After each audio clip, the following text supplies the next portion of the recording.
एक बीज बोने वाला व्यक्ति, एक किसान व्यक्ति ने बोला परमेश्वर से कि परमेश्वर, मैं हर बार बीज बोता हूँ, मैं अपने खेत में अनाज बीज बोता हूँ या जो भी मैं फलियां डालता हूँ वो पूरी नहीं आती हैं। और वो नहीं आती है, इसका कारण है कि तू आंधी तूफान ये सब पर मेरा कब्जा नहीं है। और मेरा कब्जा नहीं है, तू जब चाहे तू बारिश कर देता है, जब तू चाहे जो कुछ कर देता है। और तेरे अनुसार मैं नहीं चलने वाला, मैं तेरे अनुसार नहीं चलने वाला। मैं चाहता हूँ कि जब मैं कहूँ तू बरसे, जब मैं कहूँ तो धूप करे, मैं कहूँ तो तू तू खाद दे, मैं कहूँ तो जब तू नहीं। तो हम मनुष्य क्या करते हैं, उससे ऐसे बात करना स्टार्ट कर दिया। उसे जब बात करना स्टार्ट कर दिया उसके सामने, तो क्या किया उसने, उसे कहा कि मैं कहूंगा जब बारिश देगा। तो वो क्या कर रहा था, मौसम मांग रहा था उससे बार बार, मौसम मांग, प्लीज एक बार लाइक, एक बार थम, जो भी है ना। और थोड़ी थोड़ी देर में, बार बार नहीं, क्योंकि यहाँ हम लोग देख रहे हैं कि कौन कौन है। तो यहाँ हम लोग इस बात को देखें कि वो बारिश मांग रहा है, ठंडक मांग रहा है, या और भी चीजें मांग रहा है। तो उस फसल को वो हरियाली जैसे बनाना चाहता है, बिल्कुल वो मुरझाए नहीं। एक्यूरेट टाइम पर मांग रहा है हर चीज, एक्यूरेट टाइम पर। और वो परमेश्वर का टाइम नहीं है, शायद मुझे लगता है वो उसका टाइम है। और वहां पर वो बार बार उसको मांग रहा है। तो उसने कहा कि मुझे पानी दे, मिट्टी दे, सब कुछ दे। बीज बो दिया उसने, और बोने के बाद में क्या किया उसने, सब कुछ मांग लिया। अब फसल तो लहरा गई, कि उतना ही पानी लगा, उतना ही मिट्टी लगी, उतना ही खाद लगा, सब कुछ, फसल लहरा गई।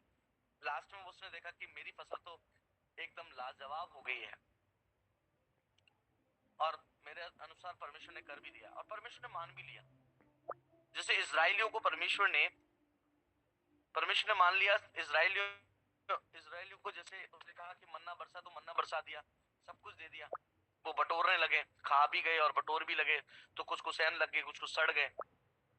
तो आज हम इस बात से सीखते हैं कि उस तूने सब कुछ ठीक किया, अच्छा किया, धन्यवाद प्रभु, तूने किया, ठीक है, चलो उसने कह दिया। अब उसके जीवन में क्या होता है वो पता है। वो सिर्फ फसल देखकर ही हैप्पी था, बाहर का जीवन ही देखकर हैप्पी था, मगर वो अंदर उन फलियों के बारे में नहीं जानता था, जो बड़े दबाव, बड़े प्रेशर्स, बड़ी आंधी तूफान से सहकर वो बढ़नी थी। और उसने सिर्फ फसल को मांगा था, बीज नहीं मांग पाया वो, क्योंकि बीज मिलता है परमेश्वर के अनुसार। और उसने सिर्फ मौसम मांगा, और उसने फसल मांगी, और लगातार उस फसल को मांगता रहा। और जब वो फसल हुई, जब बालें भी आई, सब कुछ आया, मगर यहाँ क्या लिखा है, बड़ी प्यारी बात लिखी हुई है। तब बाल, और तब बालों में तैयार दाना। बालें तो आई, मगर तैयार दाना, बालों में तैयार दाना। क्या लिखा है, बालों में क्या तैयार दाना नहीं आया। बालें तो आई, फलियां तो दिख रही थी, मगर दाना नहीं आया। दाना आता है परमेश्वर के कर्म से, मनुष्य के कर्म से नहीं। परमेश्वर जब तक उसमें कार्य ना करे तो वो आ नहीं सकता मेरे अजीज। तो प्रभु यीशु मसीह से आज जब मांगते हैं तो उसकी इच्छा के अनुसार मांगे। जब प्रभु यीशु मसीह ने उस स्थान में गया और गत्समनी बाग में गया, और उसने कहा कि मेरा कटोरा, ये जो प्याला है, मुझसे हट जाए, ये दुख की घड़ी मुझसे हट जाए। तो उसने कहा मेरी इच्छा नहीं, तेरी इच्छा पूरी हो। परमेश्वर की इच्छा पूरी हुई, तब वो कलवरी क्रूस पर जीवित हुआ। आपको पता है वो जीवित था, उस क्रूस पर भी जीवित था।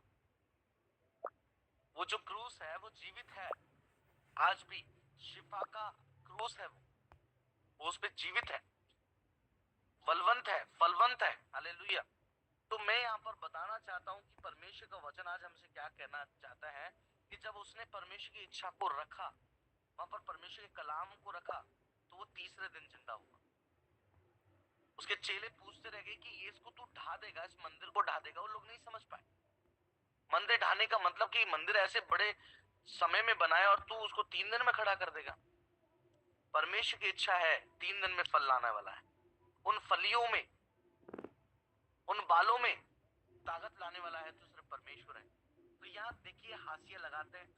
अब उसने जैसे ही हाशिया लगाया तो क्या हुआ, कटने का समय तो आता है, हाशिया लगाता है, मगर उसमें बालें नहीं आई। या बीज बोने वाले का दृष्टांत तो है, मगर यहाँ पर क्या है, दाना भी है। मगर ये व्यक्ति क्या कर रहा है, ये सब कुछ मांगने के बाद में क्या हो रहा है इसके साथ, बोलने लगा, हे प्रभु ये क्या हुआ, दाना तो आया नहीं। तो बोला तूने क्या मांगा था, तूने तेरे अनुसार मौसम मांगा था, तेरे अनुसार सब कुछ दिया। अरे बीज अंकुरित करने वाला तो मैं हूं ना, फल देने वाला तो मैं हूं, तूने क्या सोचा। हम अपनी इच्छा के अनुसार सब कुछ कर जाते हैं, अपने इच्छा के अनुसार बालू पर घर बना लेते हैं। अरे कोई दिक्कत नहीं। मेरी कॉलोनी में बहुत सारे लोग प्लॉट कटे और वहां पर क्या किया, कुछ लोगों ने जमीन को सिर्फ 2 फीट खोदा और मैंने क्या किया, उस जमीन को 8 फीट 9 फीट खोदा। तो उस उनके मन के अनुसार वो मिट्टी 2 फीट पे मजबूत थी, मगर मैंने उसको परमेश्वर से पूछा और परमेश्वर ने मुझे कहा कि ये 9 फीट आपको खोदना है। अब 2 फीट में और 9 फीट में अंतर है। प्रभु ने मुझसे 9 फीट, अब मैंने कहा प्रभु तू 9 फीट इसको खुदवा रहा है, खुदाई के लिए पैसा चाहिए, इसमें भरने के लिए इसको पैसा चाहिए, सब कुछ पैसा चाहिए। उसने बोला नींव जितनी गहरी होगी उतनी अच्छी इमारत बनेगी। हालेलुया। तो जितना कष्ट हमारे जीवन में आता है उतनी आशीष परमेश्वर हमें देता है। हालेलुया। तो राई के दाने का दृष्टांत देखिए, एक राई के दाने जैसा आपका विश्वास होगा तो परमेश्वर कितना बड़ा काम करेगा। दृष्टांतों का उद्देश्य समझे, दृष्टांतों का उद्देश्य क्या है। एक राई भर का दाना, क्या आपका विश्वास तो मैं बोल रहा हूँ बड़ा एप्पल जैसा हो सकता है, मगर यहाँ तो लिखा है राई के दाने के जैसे विश्वास। आपसे सिर्फ कितना प्यार चाहता है प्रभु यीशु।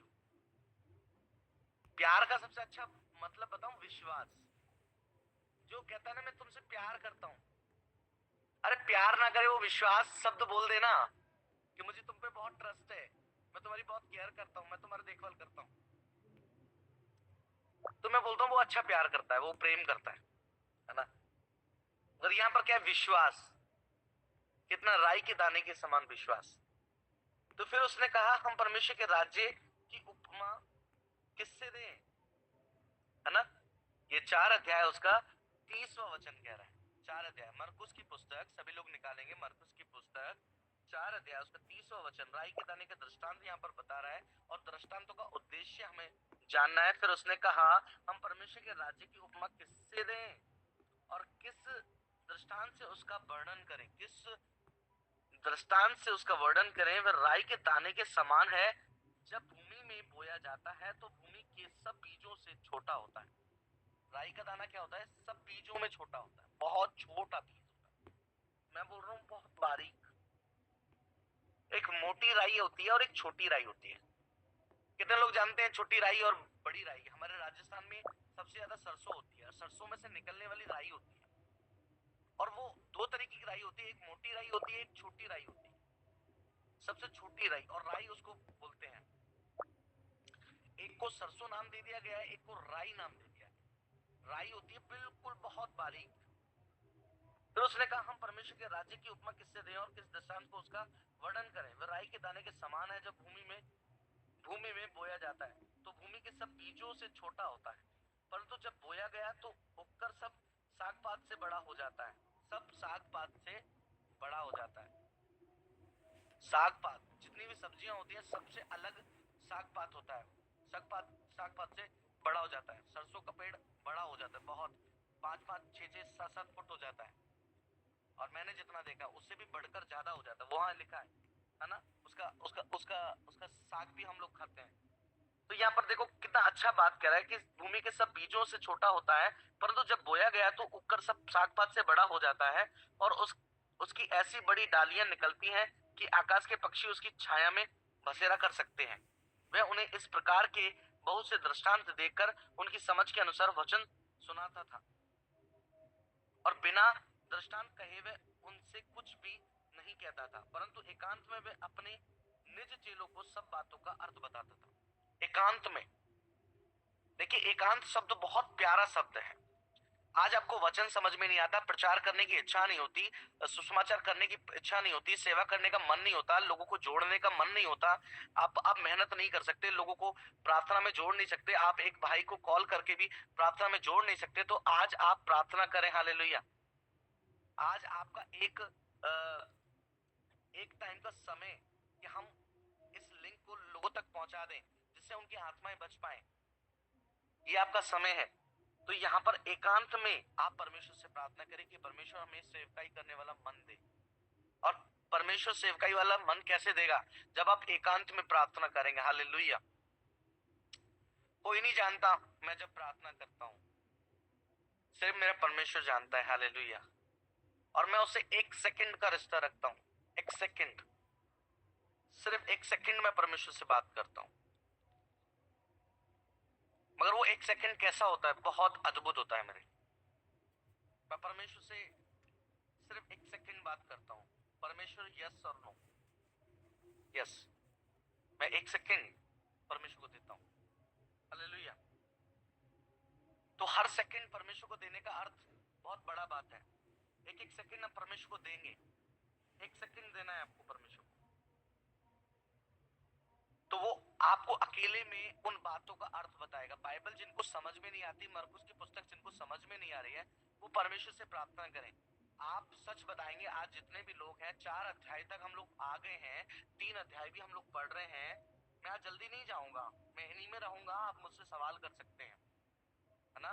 तो आप मुझे बता सकते हैं आपने कितनी प्रार्थना की इन चारों पुस्तक को हाथ रखकर? कितने लोगों ने प्रार्थना करी कि परमेश्वर ये मेरे खोपड़ी में डाल, मेरे दिमाग में डाल, मेरे इस मस्तक में डाल, मेरे को समझा? कितने लोगों ने प्रार्थना करी?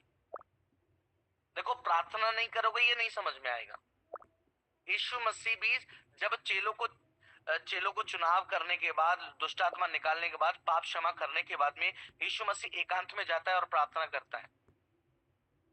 हालेलुया। एकांत में जाता है और प्रार्थना करता है। यीशु मसीह को क्या जरूरत है? यीशु मसीह तो पूर्ण परमेश्वर है। यीशु मसीह को जरूरत तो नहीं है कि वो घंटों प्रार्थना करे, मगर यीशु मसीह पूरा दिखा रहा है, अपने आप को पूरा समर्पित होकर दिखा रहा है परमेश्वर को कि परमेश्वर मैं दुष्ट आत्माएं निकाल रहा हूं, मैं प्रार्थना करूंगा। एकांत में जो बातें तू भेद की मुझे बताएगा, मैं लोगों को बता पाऊंगा। हालेलुया। कितने लोग इस बात से सहमत हैं कि जब 4 अध्याय तक हम पढ़ लिए हैं? सुनीता टोपनो, आप यहाँ पर हैं, आपका सहमति दें। क्या आप एकांत में प्रार्थना को कितना महत्वपूर्ण समझते हैं? आप बोल सकते हैं म्यूट खोलकर भी। बहुत जरूरी है, बहुत जरूरी है, क्योंकि यहाँ पर यीशु मसीह क्या कर रहे हैं? एकांत का विषय को बहुत अच्छे से बोल रहे हैं, क्योंकि वो आंधी तूफान को शांत करने वाला परमेश्वर है। ठीक है। जब 35 पद हम पढ़ेंगे, 4 अध्याय 35 पद पढ़ेंगे, तो उसमें इस बात को लिखा है, उसी दिन जब सांझ हुई तो उसके चेलों से कहा, आओ हम पार चलें। ठीक है, पार चलें। और वे भीड़ को छोड़कर जैसा वह था वैसे ही उसे नाव पर साथ ले चले, और उसके साथ और भी नावें थी। देखो, नावें भी, अब नावें भी आज गई हैं। उसके साथ पहले 1-2 नाव थी, अब नावें आ गई हैं। देखो, संसाधन तैयार हो रहे हैं, संसाधन तैयार हो रहे हैं। ठीक है, यीशु मसीह के कार्य के लिए संसाधन तैयार हो रहे हैं, इकट्ठा हो रहा है ना? देखो, परमेश्वर का राज्य की सेवकाई करोगे तो धन यूं आ जाएगा, यूं आ जाएगा, यूं। कहते ना कि पैसा पैसा कैसे आएगा? जब परमेश्वर के राज्य के लिए आप काम करोगे तो सब कुछ यूं हो जाएगा। जब परमेश्वर का राज्य, नावें आ गई हैं, नावें। आप देखो ना, गाड़ियां आ गई, उस समय की गाड़ियां आ गई हैं। कितने लोग हाथ उठाएंगे इस बात में? करते चले तो कितनी नावें इकट्ठी हो गई। एक नाव नहीं, आप कमजोर नहीं रहेंगे। और ये बात सीखने के लिए मुझे एक व्यक्ति ने बताया, हमेशा मुझसे कहता है, हमेशा मुझसे लड़ता है कि पास्टर डेविड, जब तुम कुछ करोगे ना, सब कुछ हो जाएगा तुम्हारे लिए। आमीन। तो मैंने कहा हाँ बिल्कुल। तो यहाँ मैं वचन से सीख रहा, मेरे दिमाग में आ गया, प्रभु सच में तेरे साथ तो नावें चल रही हैं,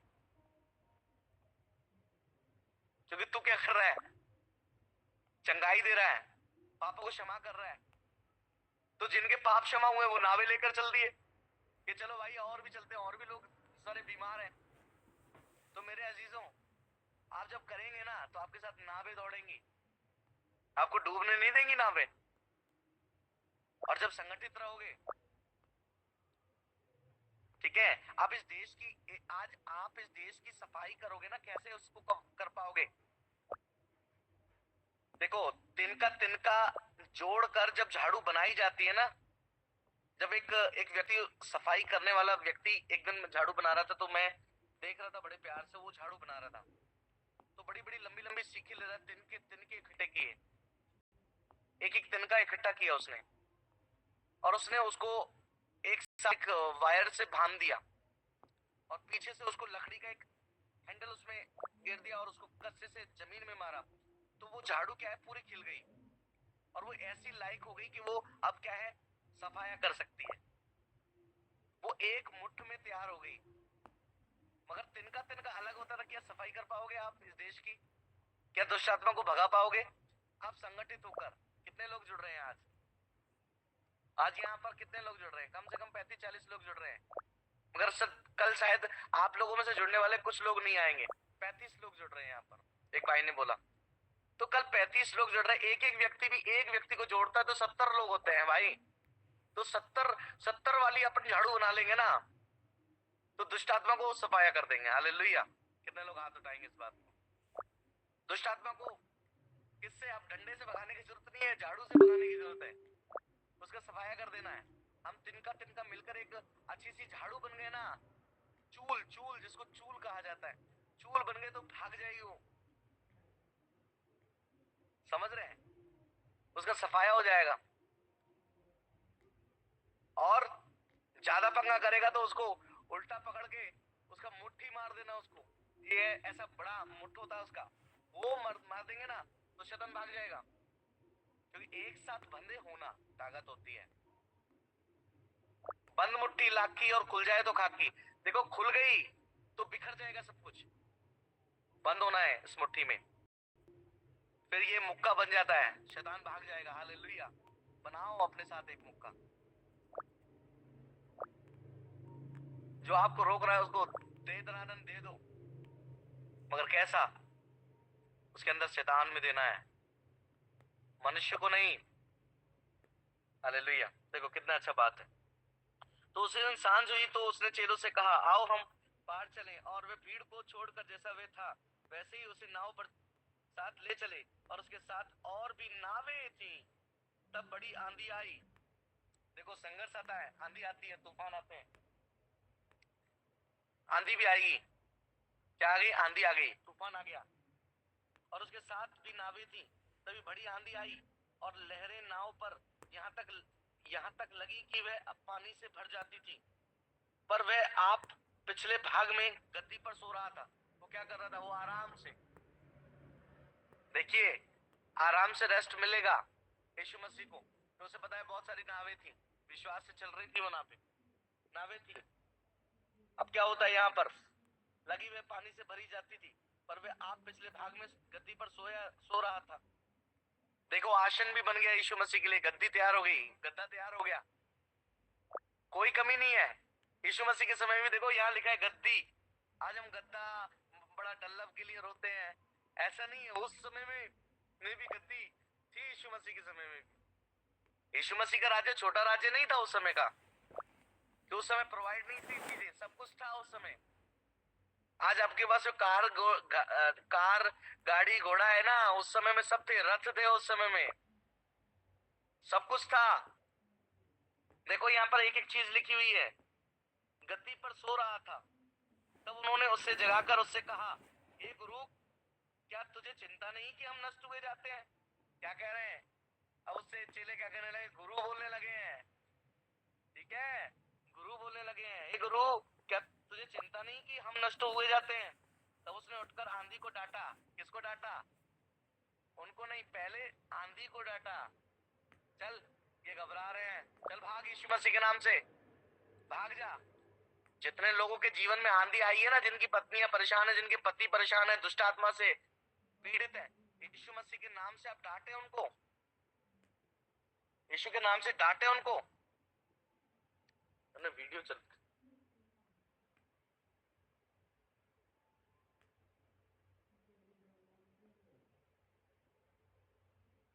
तो ये चीजें हम देख रहे हैं, यहाँ पर आंधी तूफान को डांट रहे हो,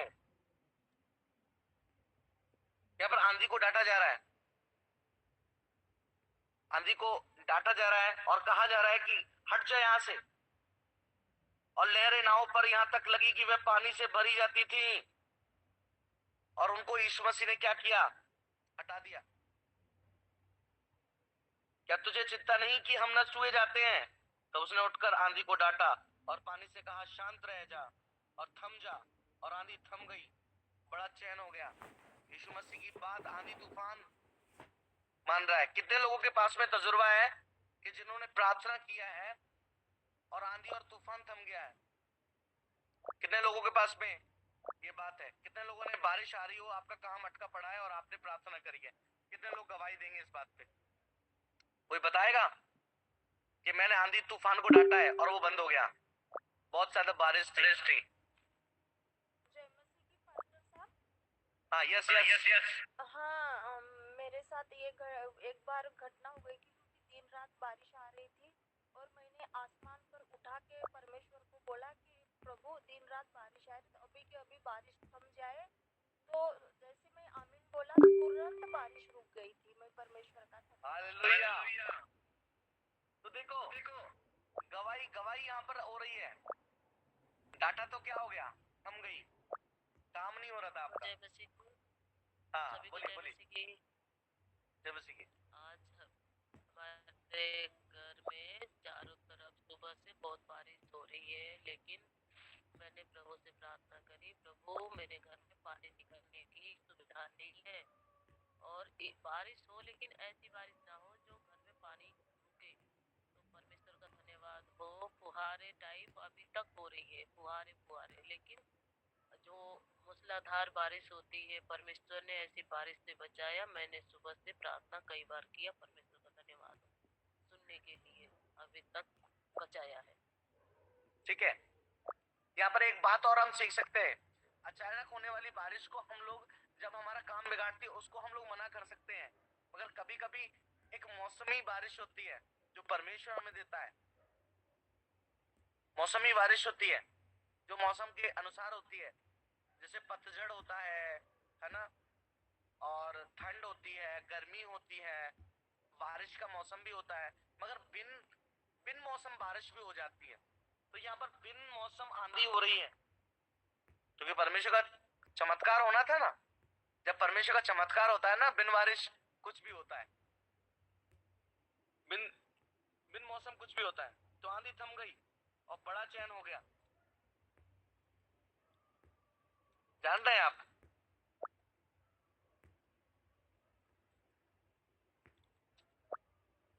तो यहाँ आप देख सकते हैं, और उनसे कहा, तुम क्यों डरते हो? क्या तुम्हें अब तक विश्वास नहीं? वे बहुत ही डर गए और आपस में बोले, ये कौन है कि आंधी और पानी भी उसकी आज्ञा मानते हैं। हालेलुया। गुरु कह रहे हैं एक तरफ और एक तरफ शक भी कर रहे हैं, ये कौन है? आंधी तूफान इसकी आज्ञा मानते हैं। बोलो प्रभु यीशु मसीह की जय। हमें जय बोलना है, प्रभु यीशु मसीह की जय। जय। क्योंकि आंधी तूफान पर अधिकार रखने वाला सिर्फ परमेश्वर यीशु मसीह है मेरे अजीजों।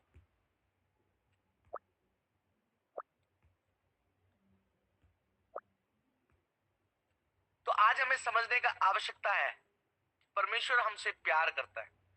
वो आंधी तूफान को भी क्या करेगा? थमा देगा।